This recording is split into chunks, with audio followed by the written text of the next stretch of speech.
ma ogtahay in kelyuhu ay yihiin mashiinka nadiifinta dhiigaaga? Haddii ay joojiyaan shaqada, noloshaadu waxay geli kartaa khatar weyn.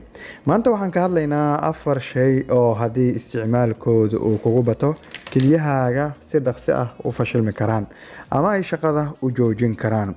Marka hore, aynu fahanno shaqada kelyaha. Waxay sifeeyaan sunta, waxay isku dheelitiraan dareeraha jirkaaga maalin kasta. Shayga koowaad ee cadowga ku ah kelyaha waa cusbada xad-dhaafka ah. Dad badan ayaa cuntooyinka ku darsada cusbo badan iyagoo aan dareensanayn khatarta ay leedahay.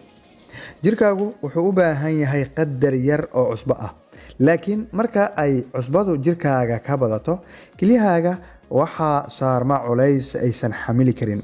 Cuntooyinka gasacadaysan ama kuwa warshadaysan ama kuwa dibadda laga soo dhoofiyo badanaa waxaa ku jira cusbo aad u badan si looga dhigo kuwa macaan.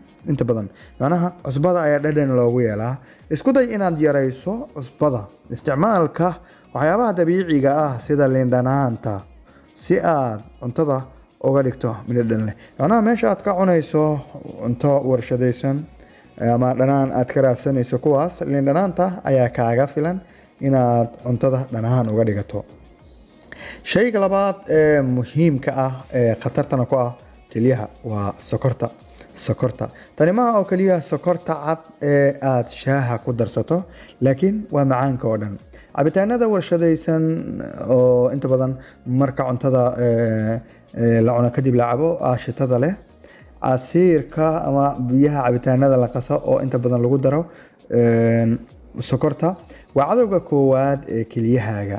Sokortu waxay keentaa cudurka macaanka, kaas oo inta badan ah sababta ugu weyn ee dadka kelyaha laga dhaqo ay u waayaan caafimaadkooda. Marka heerka sokortaadu uu sare u kaco, sokorta dhiiggaada ku jirta, unugyada kelyaha ee wax sifeeya ayaa si tartiib ah u dhimanaya.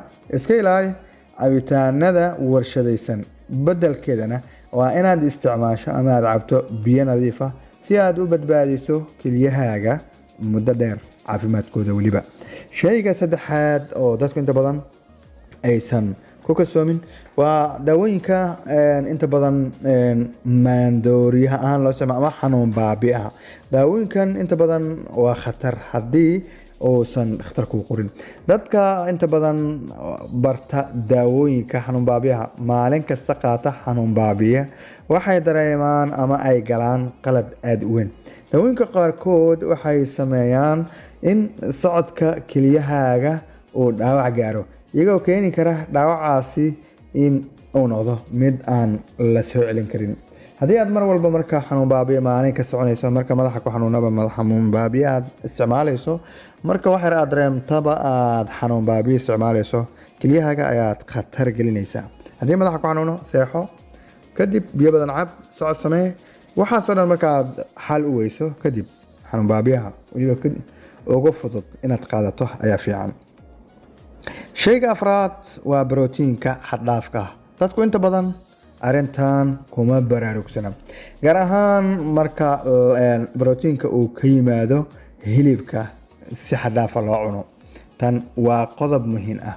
Waxaa ka dhasha inta badan wasaq loo yaqaano urea oo kelyuhu ay ku dhibtoodaan inay ka saaraan jirka haddii ay badato.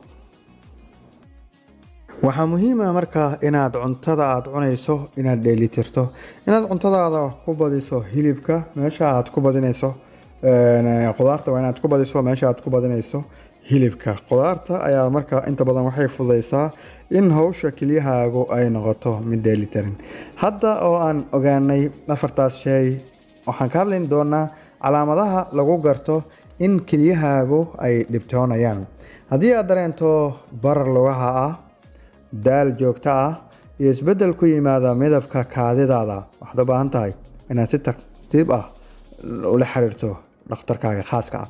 Biyaha oo la yareeyo sidoo kale waxay caawisaa in sunta ay ku ururto kelyahaaga. Dadka inta badan aan biyaha cabin khatar ayay ku jiraan. Sunta ayaa kelyaha ku ururayso marka aadan cabin biyo kugu filan maalin kasta. Marka waxaad u baahan tahay sidoo kale in aad si qoto dheer u eegno waxyaabaha cusbadu sababta ay u tahay cadowga koowaad ee kelyahaaga. Marka cusbo badani ay gasho dhiigaaga, jirku wuxuu ceshtaa biyaha si uu cusbadaasi u milo. Taasina waxay kordhinaysaa xajmiga dhiigaaga in uu kordho, taas oo keenaysa in halbowlayaasha yaryar ee kelyaha ku dhex jira in ay isfidiyaan ilaa marka dambe ay dilaacaan. Dad badan ayaa marka u haysta cusbadu in ay kaliya ku jirto cuntooyinka ay karsadaan, laakiin ogow, buskudka aad cunayso iyo waxyaabaha kale ee warshadaysan sida ama rootiga waxaa ka buuxa cusbo aadan adigu dareensanayn. Sidoo kale, haddii aad tahay qof qabatimay dhadhanka cusbada, waxaa fiican in aad sidan hore usoo sheegnay liin dhanaanta ku bedelado booska cusbada. Ma ogtahay in kelyuhu ay dhib ku qabaan sifeynta dhiigga ay sokortu ku badan tahay? Tani waa muhiim oo runtii dad badan kuma baraarugsana. Sokorta marka dhiigu ku bato, kelyaha inta badan dhiigga ay sifeynayaan. Haddii dhiiggaas sokortu ku badan tahay, waa kelyuhu ay ku adagtay inay sifeeyaan. Haddii sokortu ku yartaana, dhiigaaga waa ay kelyuhu way sifeey karaan. Sokorta badan waxay dhaawacdaa tubooyinka yaryar ee kelyaha ee loo yaqaano nephrons, taas oo keenaysa in borotiinku dhiigga uu daato. Haddii aad aragto marka kaadi xumbo leh, waa calaamad muujinaysa in kelyuhu ay bilaabeen inay borotiin dhumiyaan. Marka calaamad xumbo leh haddaad aragto, borotiinkii ayay kelyuhu dhuminayaan.